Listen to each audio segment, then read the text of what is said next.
ഹിന്ദു ഐക്യവേദി 21ാം സംസ്ഥാന സമ്മേളനത്തിന് കോട്ടയത്ത് തുടക്കമായി. സമ്മേളനത്തിന്റെ ഭാഗമായി വൈക്കം സത്യാഗ്രഹവും കേരള നവോത്ഥാനവും എന്ന വിഷയത്തിൽ സെമിനാർ സംഘടിപ്പിച്ചു. 3 ദിവസങ്ങളിലായി നടക്കുന്ന സമ്മേളനത്തിൽ സെമിനാറുകൾ, നേതൃസമ്മേളനം, പ്രതിനിധി സമ്മേളനം എന്നിവയാണ് പ്രധാനപ്പെട്ടുള്ള കാര്യപരിപാടികൾ.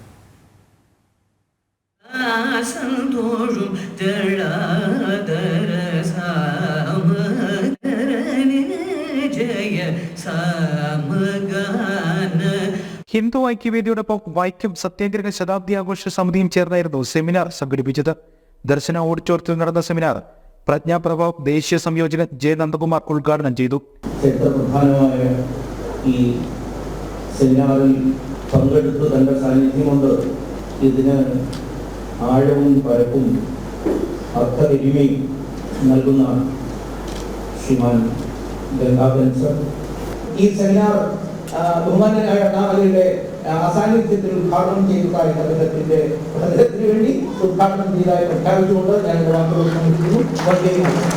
വൈക്കം സത്യാഗ്രഹ സമരനായകൻ ടി കെ മാധവന്റെ ചെറുമകൻ എ ഗംഗാധരന്റെ സാന്നിധ്യം സെമിനാറിൽ ശ്രദ്ധേയമായി. എല്ലാവരും വൈക്കം സത്യാഗ്രഹം നവോത്ഥാനം എന്നൊക്കെ പറയുന്നു. യഥാർത്ഥത്തിൽ ഇതിന്റെ വേരുകൾ ആരംഭിക്കുന്നത് 1918 അന്നാണ് ഈ രാജ്യത്ത് ആദ്യമായിട്ട് പൗരനിൽ നിന്നും പ്രജയിൽ നിന്നും പൗരനിലേക്കുള്ള ഒരു ചിന്ത പൊതുജനങ്ങളുടെ ഇടയിൽ വരുന്നത്.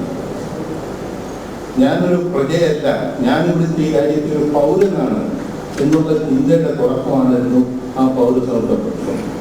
റിട്ടയർഡ് ജസ്റ്റിസ് CN രാമചന്ദ്രൻ അധ്യക്ഷത വഹിച്ച പരിപാടിയിൽ ഓർഗനൈസർ വാരിക ചീഫ് റിപ്പോർട്ടർ പ്രബോധ് പ്രദീപ് കേത്കർ, ഭാരതീയ വിചാരകേന്ദ്രം ഡയറക്ടർ R സഞ്ജയൻ തുടങ്ങിയവർ മുഖ്യപ്രഭാഷണം നടത്തി. ഹിന്ദു ഐക്യവേദി സംസ്ഥാന അധ്യക്ഷ KP ശശികല ടീച്ചർ, സംസ്ഥാന വർക്കിംഗ് പ്രസിഡന്റ് വത്സൻ തില്ലങ്കേരി, ഹിന്ദു ഐക്യവേദി വക്താക്കളായ RV ബാബു, ES ബിജു തുടങ്ങിയവർ പരിപാടിക്ക് നേതൃത്വം നൽകി. ജെ നന്ദകുമാർ രചിച്ച ഹിന്ദുത്വം പുതിയ കാലം എന്ന പുസ്തകത്തിന്റെ പ്രകാശനവും പരിപാടിയുടെ ഭാഗമായി നടന്നു.